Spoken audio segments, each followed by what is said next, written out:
Welcome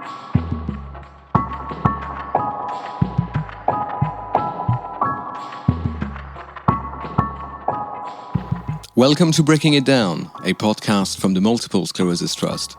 I'm Will, I'm a volunteer with the MS Trust, I have MS myself, and today I'm proud to present a new series for Breaking It Down, Ask the Expert Redux.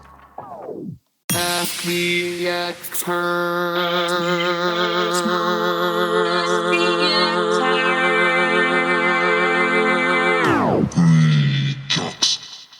In Ask the Expert Redux, I raid the video archive of the MS Trust for expert advice on MS. Now, remember, I'm a volunteer, so all the views I express here are mine and mine alone. And certainly not those of the MS Trust. Believe me, they wish they had views like mine. Fine, elaborate views, but no. In this episode, we're going to be hearing about disease-modifying drugs, or DMDs, with MS nurse advisor Nikki Embrey. Now, let's take a moment to dwell on the language first, though, because disease-modifying, think about it. It's not really saying much, is it? It's not much of a promise. It's not disease lessening, disease decreasing, disease bettering, let alone disease curing. No, it just modifies it. Maybe a paint job. I don't know, some new rims. Put a bow on it. DMDs are given to people with multiple sclerosis to slow down disease progression. If you're listening to this, I'm sure you already know there are several types of MS. For relapse-remitting multiple sclerosis, DMDs aim at decreasing both the frequency and the severity of the relapses. Although they're primarily an RRMS treatment, over the past couple of years we've seen a few of them trickle into approval for primary progressive multiple sclerosis. So for the progressive forms of MS, the DMDs seek to slow down disease progression. So they're DSDs, really. DMDs are also called DMTs. A term to which I doubly object because A, it creates a disappointing confusion with the psychedelic drug dimethyltryptamine, and B, well, what treatment doesn't seek to modify its disease? If you're a person with MS and would like to get the D, or the T, as it happens, talk to your consultant neurologist, they're the prescribing physician for this medication, or talk to your MS nurse. And if you do not have those, talk to your GP to get a referral into the MS system. Now let's hear from Nikki. How can I tell whether my treatment is working? By being reviewed by the specialist nurses or the consultant neurologist, generally it's the MS nurse who is seeing patients regularly and monitoring the treatment that they're on. The way that we monitor whether the drug is working or not is by looking at any relapses that that patient may have. So if somebody relapses on a treatment, it may mean that the drug perhaps isn't working as effectively. It may mean that there might be a lack of adherence to the therapy.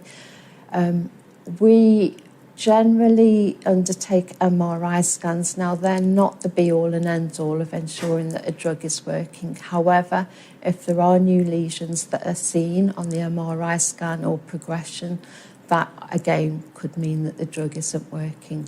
And EDSS will be looked at as well, so monitoring disability scores.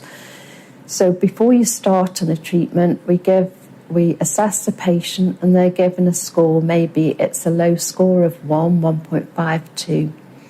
And by recording that score on an annual basis, we will know whether progression is increasing or whether it's staying stable. If the score is increasing, again, that could mean that the patient isn't doing as well as expected on a treatment and may need considering for escalation of therapy. DMDs, like all medicines, have side effects. Before you start treatment, it's easy to focus on the big, scary ones. But those are ultimately and thankfully rare. People with MS on disease-modifying treatment are more interested in managing the milder but more frequent ones. Chief among those is hair loss. Fair enough, it's not exactly progressive multifocal leukoencephalopathy. It's easier to say to start, but still, it is a concern. So, how much hair loss can we expect? Will there be hair toupee? Toupee, get it? Toupee? Generally, hair loss isn't clumps of hair that comes out. It usually is more kind of hair thinning, and people will come to clinic and they'll show you that the hair is thinner or take pictures to show that the hair has become thinner. Again, it's very individual for each specific patient. So some people will not get any. Other people will feel that, when they shower, when they wash their hair, there is more hair in the plug hole. Others will say that it's just not a problem at all. Because it's such an individual thing, I would encourage patients saying that it probably will just be hair thinning. It's not going to be clumps of hair that you lose so that you've got like little bald patches. And hair will regrow generally over time. But if it continues to be problematic, then it does need reviewing with your specialists. There's a particular DMD, Tecfidera, that can cause flushing. Is there anything to be done to reduce flushing? There is, and what we would recommend, again in the first instance, make sure that it is just a flushing due to the Tecfidera and it's not a hypersensitivity or some sort of anaphylactic reaction. So again, it's best to discuss it with the MS specialist nurse, go into more detail about when this is happening, if there are any other more worrying side effects that may be occurring, or if it is just flushing post tablet. Again, it's best to document things down, so you will be given a booklet where you can monitor any side effects and chat either on the phone or face-to-face with the MS specialist nurse about those side effects. Sometimes altering the timing of the doses can help. In other cases, it will disappear, possibly months into treatment. However, if it is intolerable, some people have found benefit from taking 75 milligram dose of aspirin. And again, it's best to discuss with the specialist nurse whether that would be advisable in your case. I think the recommendation is to take a short course of this low-dose aspirin to see whether there are any benefits from taking that.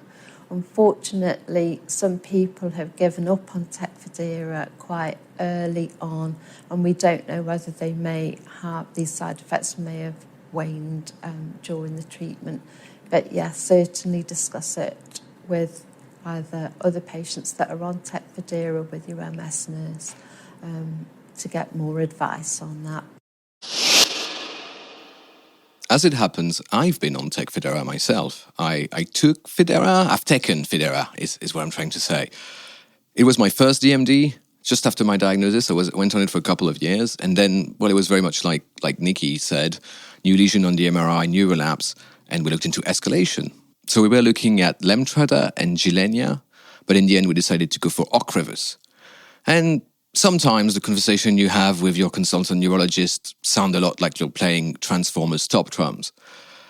But as much as you can try weighing the pros and cons before starting on a treatment, it's only once you've been on it for a while that you can really tell whether it works for you or not.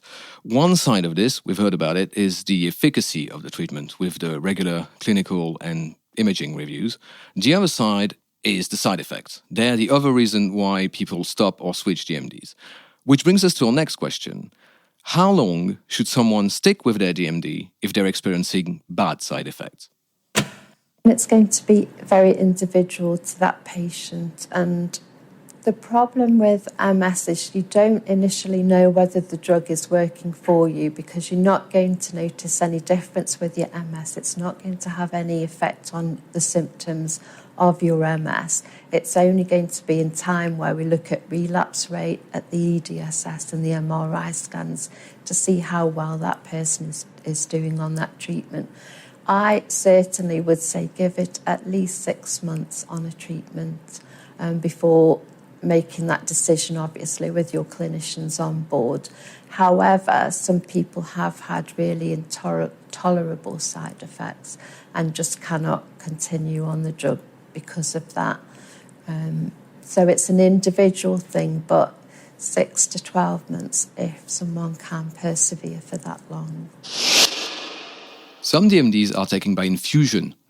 not the teabag and boiling water kind, but the armchair and IV drip kind of infusion. DMDs are immunosuppressors or immunomodulators at best. So those infusions are not a fun day for the immune system, to say the least. This raises a number of questions, like, can I have an infusion if I have, say, a cold? Depending on which infusion it is, either Tysabri, Ocrevus, Lemtrada, it would be better to discuss your symptoms with a nurse probably before you go for that infusion. With Tysabri, we generally say if the symptoms are quite bad, just delay it for a few days, up to a week. With Ocrevus, up to now, we haven't infused that many patients with the treatment. It's a relatively new treatment.